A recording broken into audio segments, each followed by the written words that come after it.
Hey there, folks. Welcome back to the channel. So it's been a little while since we've done one of these little newsy breaking news, middle of the afternoon kind of videos, but here we are. So this one's going to be talking about card ladder. And the big news coming out here today, and perfectly timed for the Friday live stream, 9 p.m. Eastern Time, which I'm sure we'll talk about it a little bit more. But Card Ladder has been acquired by Collectors Universe. So if you go to the Card Ladder homepage, or PSA card, of course, as well, but right at the very top, it says here, click here to learn more. So we're going to do just that. Now going into it, here we are. So here's the press release, and I will include a link to this in the video in the description if you want to scan through it. A lot of it's kind of marketing copy, the usual thing, but I'll quickly go through it with you, and then I'll talk about a couple of thoughts that I have, initial thoughts that I have with it, and then as I get a little more time, we'll probably flesh something out a little bit more thoughtful, and we'll be able to put something together. But initial first take. So Collectors Universe acquires trading card valuation platform Card Ladder. And like I said, a lot of marketing copy. They talk about Collectors Universe. So this is the parent company that has PSA and a variety of other third-party graders and Golden as well, and a variety of different things. Just bear that in mind. And we'll come back to that in a moment when we talk about some thoughts. But specifically, we're looking at here a quote from Nat Turner. We're deeply committed to investing in collection management and pricing tools that provide every collector with the best industry information available. So that's key to the kind of this acquisition. Card ladder sales data tracking tools and innovative predictive pricing technology is a great addition to Collectors Universe. Now, a quick point here. And those of you who are familiar with the channel know that I've been critical of the whole predictive pricing model, and I'm not a big fan of it. I get it, but at the same time, I don't know if it's really valuable in the way that they believe it's valuable. But Nat Turner clearly thinks it's valuable because he went to the point of including that as part of the point of emphasis here with the innovative predictive pricing technology.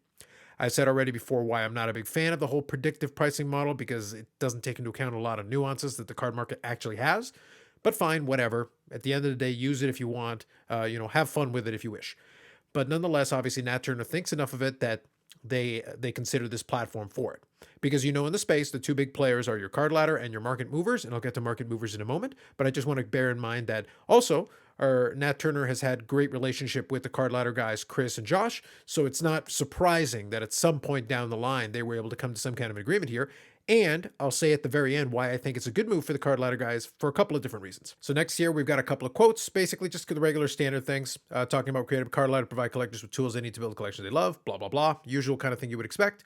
And then here, a quote from Josh as well. So a lot of this is regular standard copy that you're going to get inside of a press release. As I said, if you want to read through the whole thing, I will include a link for you so that you can check it out yourself. There's not a ton of information here. I think the takeaway is really the downstream impact. And a lot of what we're going to talk about here is early speculation, but it's also just thinking ahead a little bit, just kind of because PSA has been acquiring these different things, and it appears to be part of an overarching strategy to have your hand in almost every segment of the hobby. And that's no surprise because anybody who's paying attention to when Nat Turner and the Stephen Cohen-led group came in knew that their job was to expand the reach. Everybody just keeps focusing and fixating on PSA, but I'm like, Collectors Universe is a much bigger company than PSA.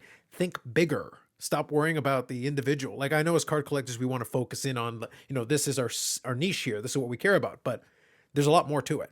And this is another piece of that puzzle, growing within that one realm at the same time growing into these other areas. And further down in the press release here, it's referenced as well. So they talk about Card Ladder being the industry leader and providing accurate, reliable sales data. This is where it's a little bit funny because, like I said, in the takeaways, I'll give you a couple of different thoughts about it as well. If you're looking at sheer size of database, Market Movers is arguably the bigger player in the space. However, this part is important. They do include sales data from 15 respected industry sources, so they do grab from a variety. They're not just relying on eBay data, completed auction data. They're actually pulling information from other things. And then the whole vetting process also allows them to incorporate private sales and these various. Now, you can argue about how useful that is. The point is having these additional sources to pull additional data does allow you to have a little bit of a bigger data set, but the database itself is small. In my opinion, that has always been a sticking point. And as I finish this, I'm going to get into why this acquisition, I think, will make things very interesting here going forward. So anyway, Card Ladder will continue to remain agnostic as regards to data sources, grading companies and pricing in order to provide unbiased and transparent information from all collectors. This is an important piece because Collector Universe, that is PSA, buying it means in order for this data to be any good, we have to have BGS completed sales. We have to have CSG completed sales. And to a lesser degree, some of the other third-party graders, if it's applicable.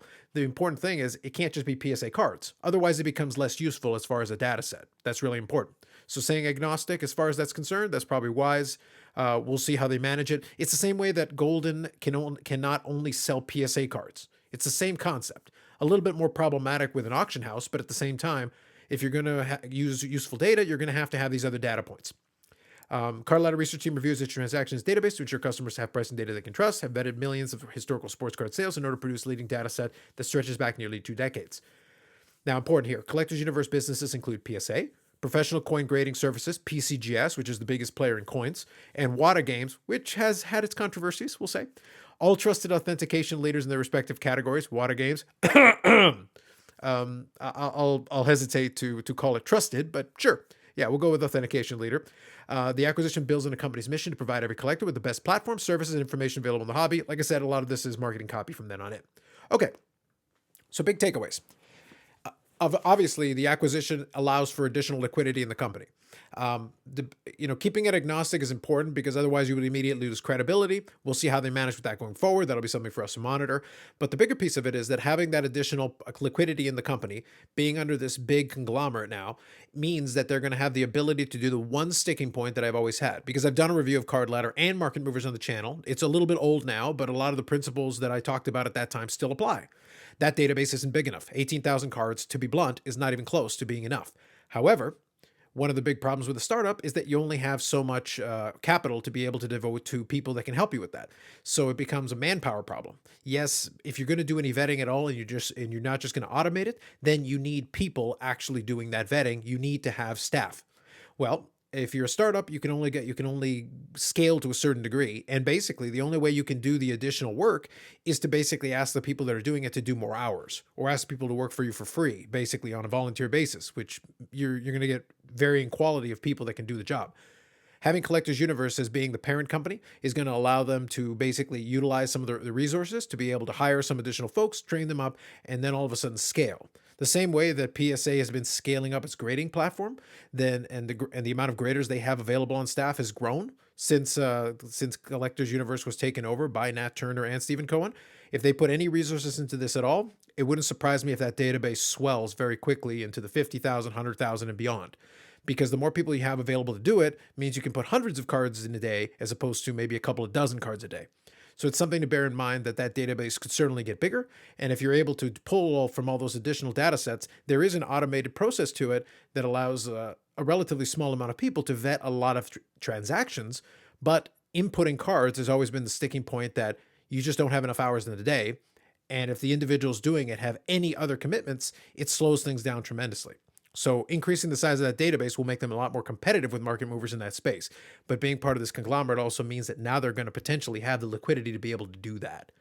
We'll have to see going forward where Josh and Chris's role in this continues to be going forward, if they're going to be like the front-facing people. Very similar to the way that Golden operate. Golden's name is still on Golden Auctions. Golden is still doing his thing and promoting the auction house all the time. But there is an aspect of it that once you do acquire a company, then you're, depending on how the contract is structured, you're going to have varying relationships of, well, you're going to be out there doing things, but the day-to-day decisions are made by so-and-so, or maybe you retain some power to make day-to-day decisions. It's really up to them how they worked it out and how their relationship is at this point, and what's in the contract, more importantly. Now, one other downstream impact, market movers. So a couple of things about this. Jeff Wilson has resources. An important thing to bear in mind that differs market movers from Card Ladder is that Jeff Wilson, for better or worse, whether you like the guy or not, the whole market movers thing is one of his businesses. He invests in other businesses. He does other things. He has his own capital. He's had his own team from day one. That's why his database has been able to grow a lot bigger, a lot quicker. He's got developers on staff and all that. So now all of a sudden Card Ladder is going to have access to similar type of resources. So they'll be able to scale up and adjust their own capabilities to the same degree. They obviously have a different vision because they've really leaned into the predictive side of things, which, as I said, I think is fraught with certain issues. But still, having the additional liquidity means you can really pursue that if you really want to and really go into it. Very similar to the way that when they acquired Genament, day to day at the beginning, we're not seeing the big difference with Genament. However, going forward, that technology may become useful as time goes on as they devote additional resources and time to it. That's where being under this larger umbrella can be somewhat useful. Now, the other aspect of it is that Market Movers has an ongoing relationship with eBay directly as well. So it's one of those things where is Market Movers then a potential candidate to potentially be acquired by somebody else? Right now, we're in the space of consolidation. It's been a little bit quiet lately, so this is the first piece of the puzzle in a little while that has been added. But Collectors Universe had been adding prior to this a lot of things. They had added Wada Games. They had added Genament. They had been incorporating all these different aspects into their business and scaling up at the same time the grading portion of it. There are moves being made right now, and even though it's been a little bit quiet lately, it didn't shock me that there was another shoe to drop. I was thinking maybe we'd get into the new year before we'd start seeing some more stuff, but it was only a matter of time before somebody acquired one of these data analytics tools and brought it under their broader umbrella. So Collectors Universe has decided to strike first. Here they are. So December 2nd, 2021, the games have begun officially in earnest. As far as market movers is concerned, it wouldn't surprise me if Jeff is in talks with somebody. He doesn't necessarily need to because, as I said, it's one of multiples of his businesses. But if he wants to scale it up even further and somebody else comes calling, a Fanatics or somebody else with resources on their end, it wouldn't surprise me if he'd at least take the phone call. It'll make for an interesting time, I think, in the hobby going forward. That's what I wanted to make sure that I covered as kind of the high level things. The acquisition itself is interesting in terms of what it will mean for the product going forward. How well they're able to keep separation of church and state in making sure that PSA isn't featured any more prominently than any other ones. Same kind of problems that Golden has to try to make sure they navigate well as well. And the other aspect is Collectors Universe continuing to expand its reach into all aspects of the hobby. And the other piece to bear in mind and to keep in mind going forward is, what, if anything, does this mean about what Market Movers is going to do? Are they going to adjust any of their strategies? Are they going to make any changes on their end, or would they pursue any type of acquisition action themselves? We're going to see more consolidation in the space. I don't think we're done by any stretch of the imagination, but this is just another step in that process, and it'll be interesting to see how many players we end up with when all is said and done over the next couple of years inside of the business side of the hobby. Anyway, so those are some kind of high-level thoughts from me. Hopefully you get something out of it. If you got any comments or questions, feel free to throw them in the comments section. I'd be happy to see what you guys are thinking as far as that's concerned. And then we'll talk a little bit more about it on the live stream tomorrow, Friday, 9 p.m. Eastern, and then that'll be on the channel as well. And we'll talk about this and any other hobby-related topics you want to talk to. Anyway, like if you like the video, subscribe to the channel if you haven't already. We'll talk to you in the next one. Take it easy.